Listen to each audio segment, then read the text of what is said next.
macam biasa, apa cerita show hari ni, kita akan cerita benda-benda yang eksklusif dan juga menarik untuk tontonan anda yang sekarang ini berada kat rumah. #duduk rumah. Jadi sekarang ni dah menggunakan medium ataupun sebarang gadget-gadget semua, kita akan keluar daripada bilik anak ke apa semua, kita keluarkan balik sebab nak buat macam-macam. Ada sekarang ni cari resepi juga dekat YouTube, semua ada perkongsian menarik di Facebook, dan juga sekarang ni kita tahu dah banyak sebenarnya nak educate people dengan apa yang boleh kita perkatakan tentang banyak perkara yang menarik di sekeliling kita. Tu kita panggil apa cerita. Nampak je orang buang sampah, apa cerita dia buang sampah ni kan, apa cerita dia ni, macam-macam cerita sebenarnya. Kita nak kongsi macam semalam, saya bersama dengan Zizan Razak dah ceritakan macam mana sebenarnya rupa-rupanya dia berminat nak jadi wartawan penyiaran. Dan semalam kalau anda dah boleh saksikan, mungkin anda boleh cari klip tu balik dalam Facebook live kami di Bernama TV, ada macam mana Zizan buat laporan, Zizan Razak buat laporan berita kemalangan. Dahsyat macam ni. Ini kalau dia jadi wartawan Bernama TV, lepas tu betul. Itu cerita-cerita kita nak merungkai balik apa sebenarnya minat seorang itu yang dah melihat di kaca televisyen, ada yang angan-angan baca berita dan sebagainya. Dan hari ini eksklusif juga, dan seperti anda tahu, dan mungkin kita nak wawarkan bersama dengan pengerusi bernama yang baru, iaitu Yang Bahagia Encik Suhaimi Sulaiman, yang bermula careernya sebagai wartawan dan baca berita dalam bidang penyiaran ni bermula tahun 1990 sampai sekarang dah 30 tahun. Kan? Umur berapa? Kim? Berapa? Umur? 29. Yang ni umur berapa? 22. Yang ni? Nampak umur semua apa? Kita punya tim hari ni pun masih lagi bawah daripada 30 tahun. Jadi ini satu benda yang menarik juga, kita nak cerita pengalaman macam mana yang sangat-sangat berharga untuk anda jadikan ini sebagai inspirasi juga dalam hidup anda, sambil-sambil duduk kat rumah minum kopi, bancuh kopi dan sebagainya dalam Apa Cerita Show bersama saya Hilmi HD. Dan anda boleh kemukakan soalan apa-apa nak type ke, dia tak tulis, jangan tulis. Kalau tulis dia tak sampai, anda pergi tulis tak sampai, kita type, kita tekan teks dia tu, nanti saya akan bacakan apa komen-komen anda. Kita buat live sekarang ni supaya senang.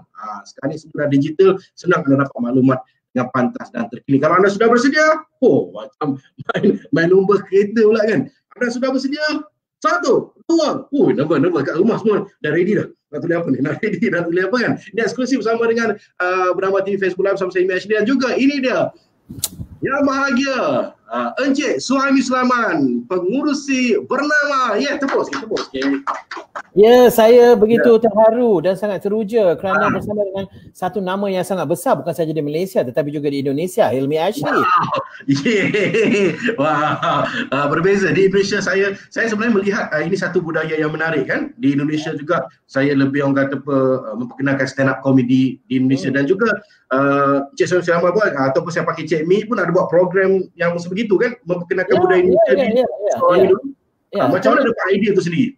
Kerana kita rasa kita adalah masyarakat serumpun ya, dan di Indonesia mempunyai 260 juta penduduk ya, yang banyak persamaannya dengan kita. Jadi mengapa tidak kita luaskan lagi pasaran kita ya, dan kita kembangkan lagi brand kita, jenama kita, dan di situ akan ada menang-menang. Maksudnya mereka akan mendapat kandungan ataupun konten yang bagus, dan kita juga akan mendapat lebih besar market kita untuk memasarkan pelbagai perkhidmatan yang boleh kita sediakan. Jadi itu sesuai betul dengan apa yang sebenarnya kita sekarang ni bekerjasama, saya dan semua warga kerja di Bernama. Apa yang kita nak buat sekarang, kita nak jadikan Bernama itu sebagai the number 1 news brand in thought leadership. Ya, maksudnya di sini the number 1 news brand in thought leadership. Maksudnya kalau kita cakap dengan pasal jenama berita ya, jadi Bernama ni akan mengajak orang untuk berfikir. Jadi dulu, kalau biasanya dulu kita bagi berita,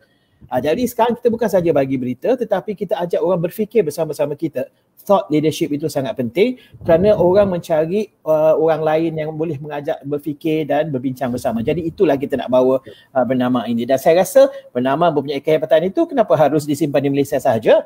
Kalau Hilmi HD telah sampai ke Indonesia, Bernama juga harus ikut haluan yang sama, bukan? Ya, betul kan.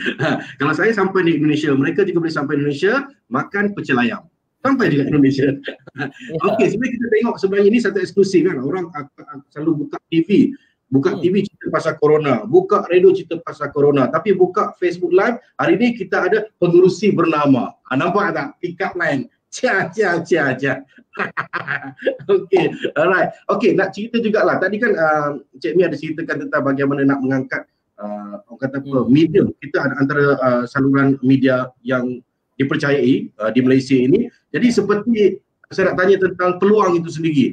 Kalau arkitek tu dia suka lukis kan Cik Mi kan? Dia melukis 1 jam tiba-tiba jadi bangunan cantik. Jadi dalam peluang Cik Mi ni untuk merangka perjalanan bernama sendiri dalam waktu tempoh beberapa tahun ini, apa yang dah bermain di fikiran Cik Mi kan? Yang bermain kan, ada yang main pingpong, ada main bowling kat atas ni kan. Yang Cik Mi nampak untuk merencanakan bernama dengan lebih baik lagi. Okey, saya rasa bernama sudah ada kekuatan. Apabila saya ditemu bual pada hari saya dilantik menjadi pengerusi, saya dah cakap dah dalam program itu, maksudnya saya kata bernama ada kekuatan tu. Jadi mungkin bernama tak berapa nampak kekuatan yang dia ada. Jadi saya rasa saya akan membawa keluar kehebatan-kehebatan ini supaya kita boleh terus ke depan. Contohnya saya dah ada plan dah untuk 1 tahun ni. Ya, 1 tahun ni kita dah ada plan. Macam semalam saya bersama dengan Datuk Mokhtar, iaitu kita punya editor-in-chief dan juga semua editor-editor kanan di mana kita we have already planned. Kita dah plan apa yang kita nak buat. Apakah, bagaimana kita nak meningkatkan, kita nak ada growth, audience growth dia macam mana, di mana kita punya unique selling proposition kita, dekat mana differentiation kita, bagaimana kita akan ke depan dan menjadi satu jenama yang bukan saja hebat tetapi relevant dan credible. Itu sangat penting. Ya, kalau kita tidak credible dan kalau kita tak relevant, orang tak percaya kita. Jadi kita kena sentiasa relevant dan credible, tetapi pada masa yang sama kita mengajak orang berfikir, dan itu dari segi editorial. Ya, kita dah berbincang semalam, lama juga kita meeting, dan terima kasih kepada teknologi kita dapat saya ni di Melaka. Ya, saya di Melaka dan mereka di Kuala Lumpur. Okey, itu semalam. Hari ini saya dengan saudara Hilmi Ashley. Besok kita akan bersama juga dengan commercial, di mana kita tengok bagaimana untuk menjana pendapatan, ya. Kerana sekarang ni kita menghadapi satu situasi yang agak maksudnya di situ agak susah kita nak mendapatkan pendapatan, ya, seperti tahun-tahun sebelum ini. Tetapi itu tidak bermaksud kita harus murung, risau dan muram.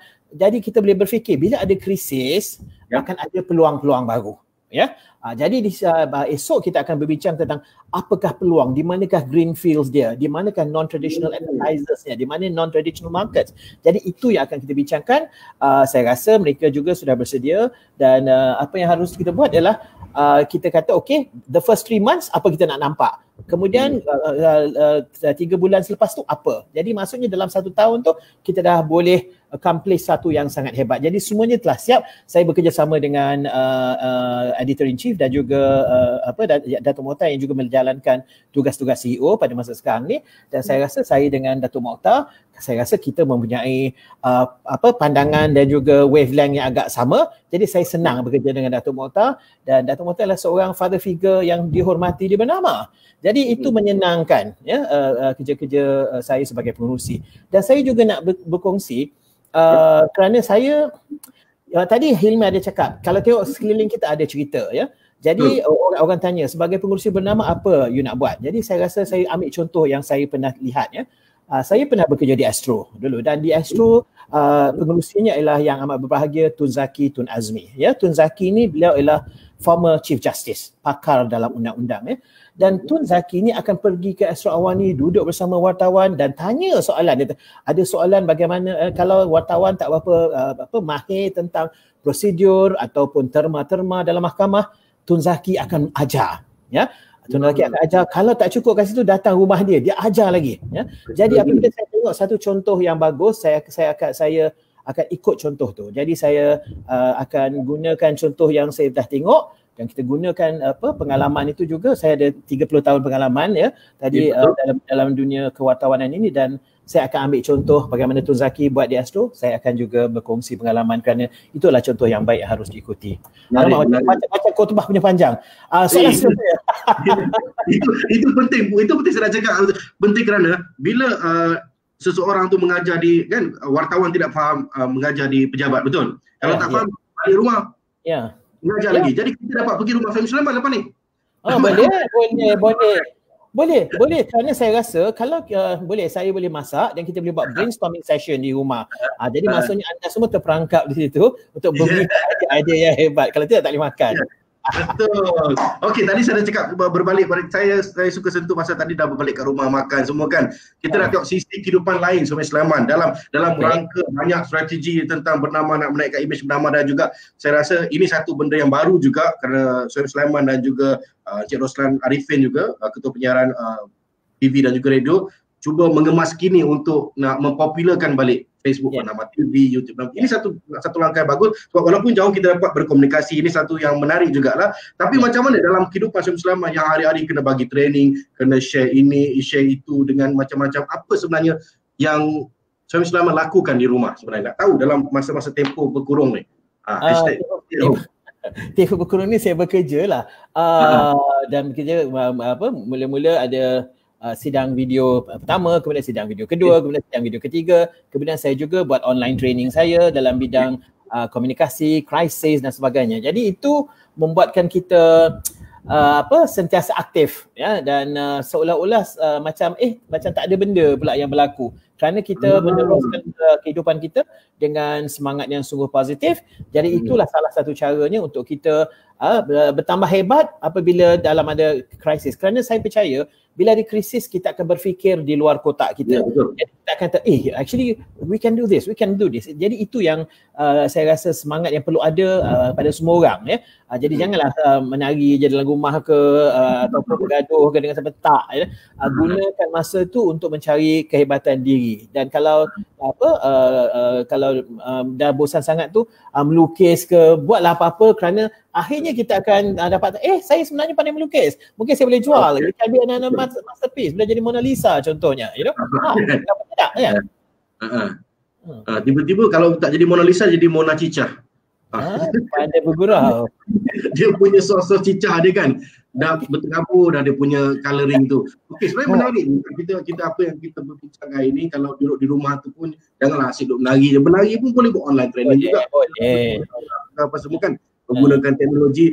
Jadi saya ada terbaca buku Cik Mi sendiri, I Hate Reading the Teleprompter. Jadi kenapa Cik Mi sangat benci untuk baca teleprompter? Adakah itu tidak memberikan kecerdasan kita untuk berfikir atau baca je, macam mana?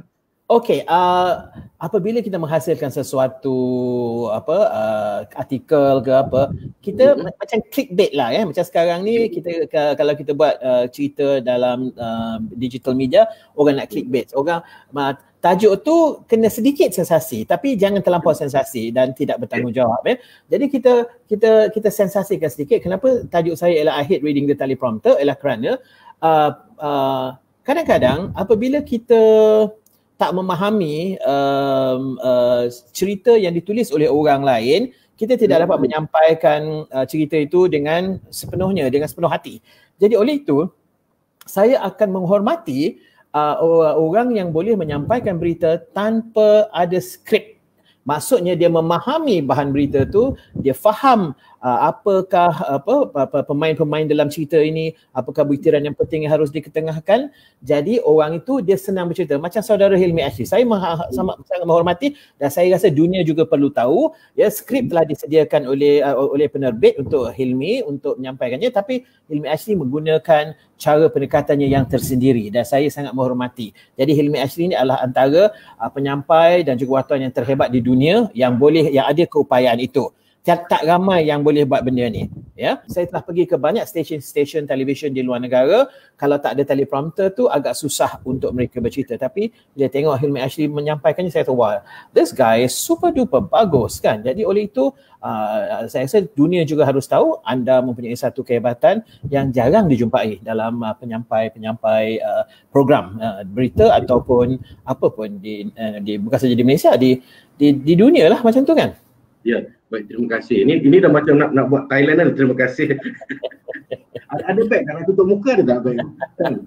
Dapat komen positif secara langsung. Benar. Tapi kalau sesuatu itu yang benar, harus kita bagi tahu pada dunia kan? Betul. Kalau tidak Jadi apabila ada satu kekuatan tu, kita rasa kita harus mengangkat satu kekuatan itu supaya dia menjadi contoh yang baik untuk diikuti oleh orang ramai. Samalah seperti saya kata tadi, saya menjadi pengurusi bernama, tapi saya belajar daripada pengurusi yang pernah saya hormati dulu, iaitu Tun Zaki Tun Azmi. Dia mengajar wartawan-wartawan tentang di mahkamah, prosedur dan sebagainya. Kalau kes-kes tu susah nak difahami, dia akan membantu kita untuk memahami kes tu. Jadi itu adalah, saya rasa, orang yang kita hormati dalam dunia ni adalah cikgu, guru yang mengajar. Jadi saya belajar dari Tun Zaki. Jadi itu saya rasa harus kita kemudian benda orang kata pengalaman itu kita ambil dan kita bagi orang lain manfaat daripada ilmu itu. Balik kejayaan tu ada seseorang yang membantu kita juga, macam Cik Mi pun belajar daripada Tun Zaki. Macam saya nak counter balik ni. Balik kemudian Ikhlas Suhaimi Sulaiman tu, saya sebenarnya mungkin nak bagi tahu juga satu Malaysia satu dunia juga. Nak pandai balik ni. Saya sebenarnya bermula untuk baca berita, mula-mula minat ini sewaktu saya belajar, dan Suhaimi Sulaiman adalah pensyarah saya. Saya kejar dia sampai ke kereta dia, saya buka pintu dia tak bagi masuk, saya nak balik, saya buka, kata tolong ajar saya baca berita. Saya berminat. Tapi masa tu saya ingat anda gila. Tapi bila kata budak ni jujur, dia nak belajar. Jadi saya belajar, saya mengajar Hilmi Ashid dalam kereta. Sambil saya bawa kereta tu, okey, baca. Jadi benda-benda macam tu lah saya rasa bila orang tu nak belajar, kita bantu. Jadi ada soalan ini. Bagaimana nak enhance daripada Hana Zulkifli, bagaimana nak enhancekan diri menjadi seorang wartawan yang versatile, yang mampu bahagikan masa antara tugasan hakiki dan tugasan tambahan yang diberi. Ni soalan yang sangat mencabar buat wartawan juga. Okey, macam inilah dalam dunia ni masa kita sangat terhad Jadi kita kena pandai, kita kata kita buat 80-20. Ini saya juga seorang consultant dalam bidang public relations. This is what I always advise my client. Maksudnya di sini adalah apabila kita buat kerja tu, biarlah kerja tu 20% tapi impaknya 80%. Jadi kita kena buat benda tu. Jadi maksudnya di sini, kalau kita nak buat berita, malah semalam pun saya bersama dengan editor-editor dan juga the editorial team. Kita rasa kenapa kita kena buat story count? Kenapa kita kena ketuk 150 cerita dalam satu hari? Kalau cerita-cerita itu tak ada impak dan orang pun tak tengok, apa kata kalau kita kurangkan, kita jadikan stories kita tu bagus dan kita fokus kepada stories yang bagus, yang ada impak dan memberikan kita credibility dan memberikan kita relevant. Jadi saya rasa selepas ni Bernama semua akan buat macam tu. Jadi apabila kita kurangkan berita-berita yang tak ada manfaat, jadi dia secara sendirinya akan memberi masa kepada kita untuk tumpu kepada cerita-cerita yang lebih impak. Jadi itulah di mana, jadi kita kena pandai pilih apa yang 20% kita buat yang boleh menjadikan impact 80%. Dalam apa juga, bukan saja berita, dalam kalau dalam di rumah ke juga, it's always a 80-20 principle pada saya. Ada juga komen-komen ni dari Hajah Noraini Saleh, katanya salam daripada Kota Kinabalu. Welcome back Encik Suhaimi, sirih pulang ke Gagang. Janganlah. Ramai yang menanti sebenarnya merajui Bernama supaya ada perubahan di situ. Dan bercakap, sebenarnya saya suka apa yang saya pernah bercakap dengan Cik Mi sebelum ni kan. Kita tak expectation lah. Kalau kita tengok satu brand macam Nike, Puma, kan, Adidas, dia buat sesuatu untuk bagi orang galakan untuk membeli kalau nak bersukan. Jadi macam kita juga kalau di TV ataupun di media Bernama ni, macam mana kita nak bagi orang melihat Bernama ni, kita tahu golongan yang menonton mungkin 35 tahun ke atas. Bagus. Sampai matlamat 15 tahun ke 35 tahun untuk orang muda pun nampak, wah ini Bernama santai. Macam mana tu? Macam tu. Yang perlu kita lakukan hari ni. Okey, saya suka saya suka soalan tu kerana itu yang kita bincangkan. Saya cakap dengan Dato' Mokhtar, our editor-in-chief, and I love working with Dato' Mokhtar somehow because ada wavelength you okay tau, you ada jive. Okay, sebab apa yang kita kata di sini adalah macam saya kata tadi, apa yang kita nak buat dengan Bernama will be in fact Bernama is already the number one news brand when it comes to thought leadership dan juga credible dan juga relevant. Okay, di situ. Jadi bila kita bercakap tentang thought leadership, ramai orang ingat bila kita pasal thought leadership tu maksudnya kita memimpin pemikiran, dia harus benda-benda yang rumit. ya. Thought leadership tu bukanlah bermaksudnya setiap hari kita bawa cerita-cerita yang macam World Economic Forum ke, tak, Ada masa-masanya kita pergi di situ. Jadi di sini kita tengok balik dekat brand-brand ataupun jenama-jenama bernama. Jenama, the mother brand is bernama, tetapi dalam tu ada segmen-segmen tertentu di mana these are our target segments. Contohnya, pertama, kita kata mass. This is the mass market, orang ramai. Jadi apabila kita cakap dengan orang ramai, inilah bahasa yang kita gunakan, senang difahami, tidak kompleks. We make complex idea simple. Kemudian kita ada market seterusnya, PMEBs. PMEBs ni professionals, managers, executives, businessmen. Business news. Ada juga business news, dan macam kita buat sekarang, radio bernama dan menjadi stesen radio bisnes anda. Dan bukan semua bisnes, tapi kita kata dia small and medium enterprise, SMEs, ya. Jadi kita fokus. Kemudian ada youth market. Jadi kita ni bernama, kita keluarkan berita-berita yang agak serius pada pandangan saya, tapi pada masa yang sama itu tidak bermaksud kita harus mengetepikan ataupun we don't alienate mereka yang berumur 15 ke 35 tahun, kerana mereka juga akan menjadi consumers kepada apa yang kita hasilkan. Jadi oleh itu kita sekarang sedang membuat banyak perubahan di bernama, dan sekarang ni tengah berjalan. Sekarang ni dia macam tengah mengelegak ni, ya, tak lama lagi akan keluar. Sekarang ni kita tengah buat beberapa projek di mana kita akan pergi dan memenuhi keperluan berita ataupun keperluan informasi mereka yang berumur 15 hingga 35 tahun. Itu adalah kita punya growth segment. Maksudnya kita dah ada orang yang menonton bernama, baca bernama, dengar radio bernama, tapi ada 15 hingga 35 tahun. Kita nak memperkukuhkan lagi.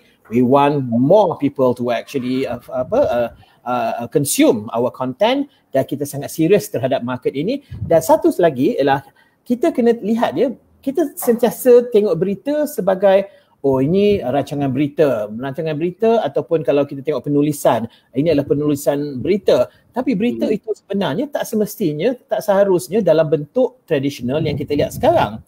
Jadi berita juga boleh disampaikan dalam bentuk-bentuk yang sangat berbeza. Ya.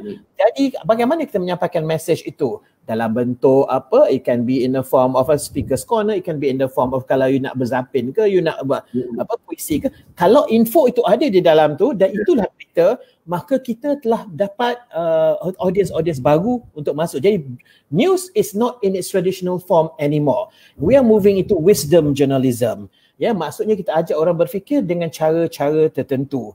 Contohnya tarian zapin. Kenapa kena ada tarian zapin budak-budak kecil menari? Kerana tarian zapin tu kalau kita kaji balik ya, ialah kita digunakan supaya semasa budak-budak ni belajar, attention span budak-budak. Ya.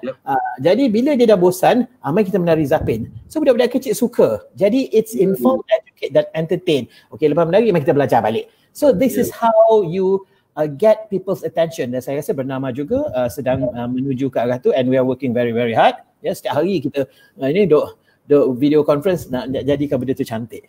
Ya, betul. Okey, lepas ni saya kena belajar zapin lah. Kena belajar zapin lah. Okey, baik. Assalamualaikum. Sulaiman, ada juga ni komen daripada Suhaimi Muhammad tadi Suhaimi Muhammad tadi. Katanya storytelling, konsep yang Cik Mi tekankan sekarang. Sedarkan sikit kepentingan storytelling ni. Ni Cik Mi selalu tekankan storytelling. Okey. Macam ni lah. Okey. Kalau kita bercerita, ya, kita kena pandai masukkan elemen-elemen membuatkan cerita kita menarik. Contohnya, kalau saya cakap dengan Hilmi Ashley, okey, dia tengok mata saya tengok kamera, saya kata, okey Hilmi Ashley, tadi saya pergi makan ikan patin, dia sedap lah ikan patin ni. Bila senang kita pergi makan, satu cara. Tapi saya boleh kata, oi Hilmi, tadi makan ikan patin sedap dia punya kuah dia boleh rasa tempoyak dia. Kau masih makan tau? Mana lagi bagus cerita? Cerita pertama ke kedua? Sudah tentulah cerita kedua. Jadi storytelling itu perlu ada banyak elemen-elemen yang kita garapkan supaya orang yang mendengar ataupun orang yang membaca cerita kita akan boleh rasa cerita itu, berita itu. Jadi berita kita kena ada storytelling elements. Kita tak bolehlah buat berita dengan cara yang membosankan. Jadi sekarang ni, dulu ada tak banyak media, sekarang ni ada beratus-ratus media ya yang compete for your attention, jadi kita kena berbeza, kita kena banyak buat perubahan. Itulah maksudnya storytelling tadi. Dia menjadikan bahan ataupun konten yang menarik. Macam Hemi Ashley buat dalam rancangan hiburan lah, you sampaikan cerita hiburan. Kemudian cara penyampaian dia tak harus cara biasa sahaja. Kalau perlu menarilah. Ya, asalkan ia sesuai lah dengan cerita tu. Takkan orang berlanggar kita nak menari pula. Tak. Jadi kita tengok kesesuaian cerita tu. Ya. Betul. Kita kena relate apa yang nak disampaikan lah. Dengan kita kena rasa ada sedikit insting dalam hati tu, macam ini buat lagi menarik. Setiap orang mungkin wartawan atau penyampai berita pun kena ada sedikit insting macam tu lah. Itu lebih menarik. Kita akan berubah nanti untuk bernama lebih baik. Okey. Kata Raifa Nabila Zulkifli, ayo berzapin kita. Raifa ni memang pakar zapin. Kita boleh belajar dengan Raifa ni. Okey. Kata Azmawati Azmi, I'm looking forward to join your class. Ramai sekarang ni nak join class. Okay. Tapi saya Sulaiman agak sibuk sedikit lepas ni nak merajui bernamakan. Mungkin ada rakan-rakan lain akan membuat. Boleh. Saya rasa kita boleh buat kelas tu. Kita boleh buat kelas tu dalam bentuk di dunia maya, ya. Tak perlu lama-lama. Kalau setengah jam ke kita boleh kalau anda di Kuala Lumpur ke dari Kota Kinabalu ke dari Kuching ke, ya. Jadi kalau kita buat plan tu setengah jam, I think it's worth, ya. Ilmu untuk dikongsi, ya. Ya, ni kata Helena. Ya, hai Datuk, bagus soalan. Soalan saya bagus. Saya dah dapat Datuk. Helena bagi. Dah dapat itu. Ada soalan-soalan lain? Okey, ini dia. Muhammad Mikael Muhazar katanya, we need proper and consistent training and also a solid succession planning to retain industry knowledge. Okey, macam mana tu nak consistent training tu? Untuk mungkin idea sebulan sekali ke nak melihatkan yang itu. Ya, saya sangat bersetuju. Training ni dia perlu ada dan juga refresher, ya. You kena sentiasa, kita kena sentiasa ada training, kerana dalam dunia sekarang ni kita ada banyak disruption ni maknanya mungkin teknologi berubah, cara kita menyampaikan informasi pun perlu berubah. Jadi apabila benda tu berlaku, adakah kita berubah mengikut teknologi dah berubah? Kita perlu berubah. Jadi macam mana kita nak tahu benda tu? Kita kena kumpulkan orang, kita kena berbincang, ya. Jadi ada ilmu tu, orang tu akan cuba apa yang kita belajar, kita balik kita discuss balik, kita bincang balik. Jadi itu sebenarnya training. Training tu dia boleh dalam bentuk dalam kelas ataupun on the job training. Maksudnya di situ kita belajar sesuatu, kemudian ini pelajaran kita, kemudian kita share. It is about sharing. Kemudian succession planning ni sangat penting, ya. Succession planning ni maksudnya sekarang kita dah ada penyampai yang bagus. Kemudian kita kata lepas ni siapa yang akan menggantikan dia, Ini bukan saja dalam bidang kewartawanan ataupun dalam bidang penyiaran, tapi dalam semua bidang pun succession planning tu sangat penting. I agree with you totally. Yep. Okey, ada soalan lagi daripada Ana Zulkifli ni, apakah satu perkara yang Cik Mi nak sangat buat dalam dunia penyiaran ni tapi belum realisasikan? Okey, saya nak ambil soalan dia juga dengan relate apa yang saya nak katakan. Sepanjang tempoh Cik Mi dalam bidang penyiaran 1990 sampai 2020 dah 30 tahun, satu jangka yang lama sebenarnya, banyak pengalaman. Dan dulu saya pernah bercakap dengan Cik Mi sendiri, di mana Cik Mi kata satu masa aku nak travel satu dunia, nak buat buku. Benda tu tak realisasikan ataupun masih ada banyak perkara yang Cik Mi belum lagi nak buat dalam bidang penyiaran ni? Saya rasa buku itu adalah pada satu ketika, tetapi sekarang kita rasa elemen-elemen buku tu ada, tapi dalam bentuk penulisan dalam media sosial, penulisan dalam blogs dan sebagainya. Jadi benda tu berlaku. Apa yang dan saya banyak juga mengembara ke negara-negara lain, tapi kerana saya meminati sejarah, ya. Saya suka macam kenapa saya ke Turki berkali-kali, kerana saya membaca tentang the Ottoman Empire, Uthmaniyah, ya. Jadi itu adalah pelajaran. Apa yang belum saya buat dalam dunia penyiaran, saya rasa dia akan berubah. Mungkin apa yang kita nak buat pada hari ini, ya, mungkin perlu dalam bentuk yang berbeza kerana masa merubah segalanya. Lagu Fazil Latif. Jadi dia mungkin masa ni kita kata kita nak menulis buku, tapi kalau saya rasa buat masa ni it's no longer books, it is maybe podcast, mungkin dalam bentuk podcast, mungkin dalam bentuk yang berbeza, tapi itu adalah perkongsian ilmu. Jadi benda tu berterusan. Cuma bentuk dia berbeza kerana masa juga akan membawa kepada orang kata perubahan teknologi dan sebagainya. Jadi kita juga harus mengubah cara kita menyampaikan ilmu, rentak kita juga kena berbeza. Kadang-kadang bahasa kita pun kena berbeza juga supaya orang tu akan faham. Kalau tidak, kita tidak relevant. Remember, the word is about credible and relevance. Yeah. Okay. Baik, kita ambil juga sedikit soalan daripada Abu Taqiyuddin ni. Ini kita nak sedikit percambahan idea.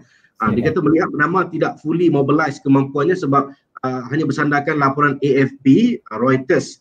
Tetapi bernama boleh menghasilkan lebih lagi berita bahasa antarabangsa, Tamil ke, bahasa Cina, Arab dan sebagainya. Jadi macam mana tu sedikit saja. Saya suka saudara Abu Taqiyuddin ni. Macam ni lah ya, semalam kita ada satu plan ya, dan saya rasa benda ni akan direalisasikan dalam masa seminggu dua ni, di mana ya, bukan sahaja apa yang dicadangkan itu, tetapi juga dalam bentuk yang sangat menghiburkan, di mana kita akan melihat komuniti ini. Kenapa komuniti ini meminati cita-cita atau laporan berita yang sedemikian? Kenapa komuniti ini meminati berita ataupun laporan yang sedemikian? Dan kita menggunakan analytics, kita menggunakan pelbagai fakta yang ada dan ia akan menjadi satu bukan sahaja program yang menarik, tapi dia juga menggabungkan pelbagai elemen dalam dunia penceritaan. Traditional, digital, kita ada analytics dan sebagainya. Memang itu bagus soalan yang ditanya oleh saudara Abu Taqiyuddin tadi, sedang work in process. Please stay tuned because it's coming up sooner than you think. Jadi kita nakkan Abu Taqiyuddin boleh menyampaikan persediaan. Kena tengok bernama kan. Terpacak depan diri. Kita dapat. Yes. Okey, nak cerita pengalaman. Yelah, kita dah tahu Suhaimi Sulaiman memang pengalaman dalam bidang penyiaran 30 tahun, macam-macam. Dah host, dah pernah produce untuk face to face, editor, teleskop kan, macam-macam program yang waktu kita itu memang hit lah dengan pasangan Kelvin Ong dan Zarina Azman, betul kan? Kita tawarkan hari ni sepas untuk Suhaimi Sulaiman Kelvin Ong. Silakan Kelvin Ong. Dia tak ada, duduk kat rumah PKP, dia tak nak berantem. Okey, kita dah tunjukkan sikit klip yang mungkin mengingatkan kita semua yang menyaksikan ni akan lihat Suhaimi Sulaiman yang macam mana. Oh my God. Jom kita saksikan. What is this? Okey. Wow. Sudahlah, tutuplah tu. Yes. Rang Undang-Undang Sudahlah. 1993 dibentang penyampaian mata eye contact terbaik di sini. Okey, dah. Okey. Tukar siksaan itu ya. Orang merindukan sebenarnya. Okey. Orang merindukan orang kata macam mana Suhaimi Sulaiman yang orang kata apa, yang memberikan sinaran kepada setiap orang, warga rumah yang duduk nak tengok di kaca telefon. Itu yang kita nak buat bernama macam tu, supaya orang boleh menggunakan media sosial, lihatkan bernama TV, bernama radio dan juga bernama sendiri. Ya, tapi saya rasa dengan perubahan yang ada sekarang, bernama harus mencari satu bentuk persembahan ataupun storytelling yang berbeza, ya. Dan kita sedang buat tu sekarang. Macam saudara Hilmi Ashley mempeloporinya dengan cara relax dan sebagainya ini. Ini adalah satu yang baik, ya. Tak ramai orang boleh buat benda ni. Jadi bila saya tengok Hilmi Ashley, saya tengok macam Trevor Noah lah. Wah, macam tu. Yes, sebab kerana apa? Kerana dalam dunia penceritaan ni, kita perlu ada orang kata elemen-elemen yang menghiburkan, ada yang sinis, ada yang menyindir, ada yang tetapi akhirnya dia menyampaikan satu maklumat, ya. Dan dia tidak perlu dry. Yeah, and I think you're ahead already. Yeah, so this is something good. Yeah. Itu kita berkongsikan bersama dengan yang lain-lain untuk sama-sama kita tingkatkan bernama. Jadi nak tahu jugalah dalam perkembangan Suhaimi Sulaiman, nak tahu selain yang orang dah tahu di depan kaca TV ataupun layar ini, dia memang sibuk dalam bidang penyiaran untuk mengangkat martabat ataupun imej bernama itu sendiri di Malaysia dan juga di mata dunia. Sekarang kita boleh tengok satu dunia di FB Live, orang boleh kongsikan yang mana rindukan Suhaimi Sulaiman juga. Tapi nak tahulah, apakah hobi sebenarnya Suhaimi Sulaiman yang kalau berada di rumah? Ini ramai yang tak tahu. Hobi? Selain membaca, tak nak. Yang klise membaca tak nak, yang lain. Saya dulu macam ni lah. Hobi tu saya rasa ada banyak benda kita boleh buat dalam dunia ni. Saya saya suka fotografi, ya. Saya memang ambil gambar. Kalau saya punya exercise, ya, kalau tak ada COVID ni, ya, hari Ahad saya akan pergi ke bird park. Exercise saya ialah berjalan dan saya akan bawa kamera dan saya ambil gambar burung, ambil gambar, ya. Kemudian saya akan letakkan dalam satu website saya dan gambar-gambar saya dijual di merata dunia oleh Getty Images, ya. Jadi apabila kita buat sesuatu tu, kita kena buat yang terbaik. Jadi bila saya ambil gambar, kata gambar ni kena cantik. Jadi ia dijual di Getty Images dan saya dapatlah 50-50. Getty Images dapat 50%, saya dapat 50%. Jadi hobi tu boleh mendatangkan orang kata pendapatan.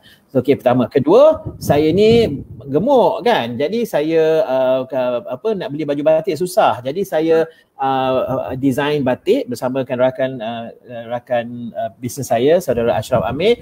Kita ada design baju sendiri, kita ada Swan Ash brand di mana kita buat baju-baju batik untuk orang gemuk kelihatan kurus. Ini adalah satu. Jadi apa kita gunakan warna hitam sebagai warna latar belakang dia, kemudian kita just letak minimal batik design. Jadi itu adalah hobi kalau saya ada masa. Itu pun 1 jam, tak boleh lebih tu. Yang lain tu saya ada banyak business yang saya juggle. Saya ada 4 business. Saya buat, I'm a consultant in communications, crisis, personal branding dan sebagainya. Kemudian saya ada backpackers hostel, sekarang ditutup sebab tak ada pelancong.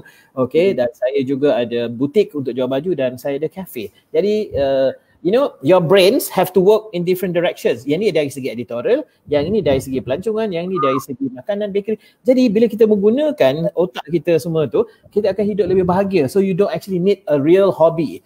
Kerana apa saya buat benda tu? Kerana kadang-kadang dalam hidup ni orang kan kata you don't mix everything. Malah dalam dunia pekerjaan pun, ya, macam saya masuk dalam MBA kelas saya, dia kata you have to focus on just one business. Saya tak setuju kerana saya boleh menjalankan 4 bisnes sekali jalan. Apa yang penting di sini adalah saya juga membaca tentang riwayat ataupun kisah-kisah manusia hebat pada zaman kegemilangan Islam. Masa dulu kalau dia seorang doktor, dia juga seorang penyair yang hebat. Jadi maksudnya di sini your left brain, your right brain, front brain, back brain, whatever. Jadi saya rasa kita kena memperkayakan diri kita dengan pelbagai kelebihan yang ada yang mungkin kita tidak sedari. Sebab Tuhan bagi kita akal fikiran untuk pekerjaan hakiki. Okey, yang kemudian ni hobi dalam dunia seni macam mana, dalam dunia hiburan bagaimana. Jadi benda tu ada dalam kita dan kalau kita train betul-betul, you'll be a wonderful person and you'll be very happy. Bahagia, saya sangat bahagia. Jadi saya saya tak akan sunyi kerana ada je benda yang akan saya buat. Ya, kadang-kadang tengah tidur tu ingatkan tadi sign check macam tu. Tapi saya agak frust juga hari ni lah Cik Mi. Agak frust Cik Mi tak pakai baju batik hari ni. Oh, semacam ni. Cik Mi lebih gunakan peluang hari ni pakai baju hitam dengan rambut Anwar Zain. Saya ingat Anwar Zain tadi. Saya kata mana Syed Sulaiman? Rupanya Anwar Zain pula. Tak ada, kadang-kadang orang panggil saya Chef Ismail. Anyway, okey. Tak bukanlah saya nak kutuk Chef Ismail. Tak, okey, saya suka pergi makan kat rebung tu. Tak, macam kenapa saya pakai baju ni? Kerana laundry sekarang tutup kan. Jadi faham. Saya cuma ada t-shirt je. T-shirt ni senang basuh dan senang senang nak kering, itu je. Itulah sebabnya. Jadi ni letaklah ni supaya nampak serius sikit. Ya, okey. Ada juga, okey, mungkin soalan yang terakhir lah kita tanya pada Helena Pahlavi ni kan. Dia kata, in order to champion leadership journalism, it's not just storytelling, news, angle and bahasa. Cabaran paling susah pasti mentality. Mentality ni culture sebuah organisasi macam mana. Kadang-kadang ada yang kalau kita buat satu yang baik, tak baik lah, tak bagus. Itu yang mungkin boleh merencatkan kita punya fikiran kita pun tak jadi the best. Macam mana? Yeah. I always believe that if you have the courage, you can actually move a mountain. Ya, kalau anda tu mempunyai courage dan kepercayaan pada diri, dalam apa situasi pun kita boleh berjaya. Ya, kerana pada pandangan saya, kalau ada kalanya kita akan kata, oh ini budaya ini tak berapa sesuai untuk kita dah. Tapi sampai bila kita nak menyalahkan budaya ataupun keadaan sekeliling. Pada saya ialah kita harus menjadi, kekuatan itu ada pada kita. Ya, kekuatan itu ada pada kita, kita buat dan saya rasa kalau kita buat tu sepenuh hati, kalau kita buat tu dengan jujur dan ikhlaslah jadinya. Cantiklah dia ya. Kerana itu saya ni tak adalah baik macam mana pun, tapi saya percaya kata Tuhan tu akan menolong orang yang mahu membuat sesuatu yang ikhlas, yang mahu membuat satu kebaikan dan berusaha dan pandai. Bukanlah kita maksudnya kita buat gedah, tak. Kita kena ada ilmu juga nak buat benda ni. Kalau tidak, benda tu tak berjadi kan. Jadi kita kena ada ilmu, kita buat benda tu dan benda tu kita buat sebaik boleh dan kemudian kita tawakal lah. Ya? Dan selalunya kalau benda yang kita buat itu atau projek kita buat, kalau kita wartawan, rencana yang kita buat, benda tu kalau betul dan jujur, eloklah dia punya results dia yang apa yang akan jadi tu. Saya percaya kepada itu dan saya buat benda-benda tu dalam kehidupan saya. And if I can do it, I'm not very smart, I'm just good looking. Itu gurauan ya. If I can do it, I believe yes, good looking. Others can do it too. Jadi di sini kalau saya boleh buat benda ni dan saya taklah sehebat mana pun, anda juga boleh buat. Mungkin anda lebih hebat daripada saya. Jadi this is where we feel that it is up to you to change the culture. Nobody else can. If you don't do it, satu hari nanti bila kita dah tua, kita rasa kita menyesal sebab kita tak buat benda tu. So we better do it. Itu antara kata-kata motivasi yang baik juga, bukan saja dalam bidang penyiaran, apa saja bidang pun buat yang terbaik. Cuba benda tu akan kita nanti akan menyesal kalau tak lakukan dengan terbaik. Betul. Itu harapan semua, jadi memberikan motivasi hari ini juga untuk meningkatkan lagi semangat kita dalam bekerja. Walaupun ada di rumah. Okey, kita pun sampai ke penghujung hari ini, dah berkongsi banyak perkara daripada sisi kehidupan yang lain di luar, hobinya, bagaimana perjalanan dalam bidang penyiaran dan macam mana apa yang nak diharapkan, plannya untuk jangka masa yang terdekat ini. Macam-macam kita dah ceritakan. Dan mungkin yang terakhir sebelum kita tutup tirai ini dalam Apa Cerita Show, dah tahu macam-macam cerita, ramai juga yang hari ini nak mendengar lagu Asmara. Satu lagu daripada Cik. Itu adalah hobi sebenarnya yang boleh menaikkan semangat. Cik Mi ni memang macam ni lah kepada mereka yang nak benda tu, pergilah ke Spotify dan search lah Suhaimi Sulaiman kat situ. Tapi sebelum saya berakhir ni, I'm very judgmental. I judge everything. Dan saya rasa Hilmi Ashley punya presentation skills kan bagus. I think you're very good. I feel that I'm just sitting next to you while I'm hundreds of kilometers away, because I feel that you keluar dari screen, this is an example of a great presenter. I've always mentioned to people, you tanyalah Dato' Mokhtar, kita punya editor cakap, tanyalah Cik Roslan, Hilmi Ashley tu terror, he has to lead in many dan saya rasa begitu teruja kita membuat Hilmi Ashley pada hari ini kerana saya rasa anda seorang yang hebat. Saya tak sampai ke Indonesia, Hilmi. You dengan Najwa sampai ke Indonesia. Man, you and Najwa, this is huge. Thank you so much. Thank you so much. I think others can actually follow your footsteps, and I think you are creating something that others must follow. Berani meneroka pasaran baru. Dan saya ucapkan selamat maju jaya untuk Hilmi Ashley supaya mengembangkan, dan bila dah sampai ke Indonesia, bawalah kami sekali dari Benama ni kan. Boleh, makan pecel ayam boleh. Itu saja saya mampu. Okey. Thank you for the opportunity. Yes. Baik, kita mungkin boleh berkolaborasi dengan banyak stesen TV di Indonesia, banyak sebenarnya kan. Kita boleh ambil peluang di situ. Baik, macam mana pun soalan saya, walaupun Cik Mi dah bagi jawapan, tetap saya nak Cik Mi menyanyi sedikit. Untuk tutup tirai. Kita nak bagi lain benda lain. Ini Chairman Bernama. Termute lah. Saya boleh. Macam ni.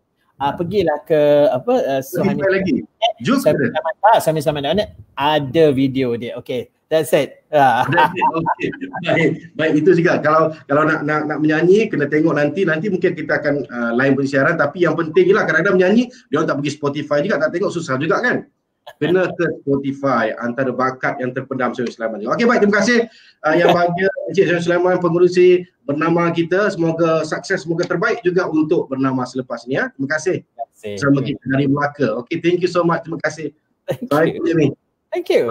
Okay, alright. Okay, itu sedikit sebanyak kita dah kongsikan banyak perkara-perkara menarik juga dari sisi kehidupan Suhaimi Sulaiman yang kita mungkin melihatnya sebagai seorang figura wartawan dan seorang pembaca berita yang pernah tengok dulu kan dekat kaca televisyen, dekat Tiga dan sebagai produser sebagainya, dan pernah juga untuk mengendalikan Explore Awani, bagaimana tajuk utama dan melihatkan satu nama besar sekarang ni Exo ni dan di mata dunia, dan inilah satu cabaran yang baik juga yang kita harapkan untuk bernama dikenali di serata dunia juga, bukan saja di Malaysia. Kita nak lihat apa yang dilihatkan pencapaian ataupun imajinasinya untuk melihatkan bernama ni bukan saja target audiens tu 35 tahun ke atas, tapi 15 tahun ke 35. Kita nak meremajakan bernama. Macam saya nampak macam remaja tak ini? Nampak macam budak SPM tak?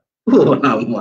Okey, baik. Terima kasih kerana anda masih lagi bersama kami di Apa Cerita Show. Terima kasih kepada komentar-komentar, bagi komen semua yang ada, komen-komen positif, yang soalan-soalan yang benar. Kita dapat idea banyak benda yang kita boleh lakukan hanya melalui ini dia, media sosial saja kita dapat kongsikan. Jadi apa-apa nanti kita akan kemas kini, kita akan potong tip yang menarik untuk siarkan kembali di FB Live di Bernama TV, dan anda boleh saksikan balik. Sayang daripada saya, Imi Ashri, kita undurkan diri. Ya, saya nak balik dulu lah sambil-sambil nak buat kuih raya. Nak buat kuih raya ni. Kuih raya saya dah beli dah untuk tempat nak makan ni. Tapi betul bagi kuih raya kita akan buat. Nanti kita bagilah seorang-seorang kan yang mana datang kat Bernama. Okay? Kita jumpa lagi. Bye, peace and out.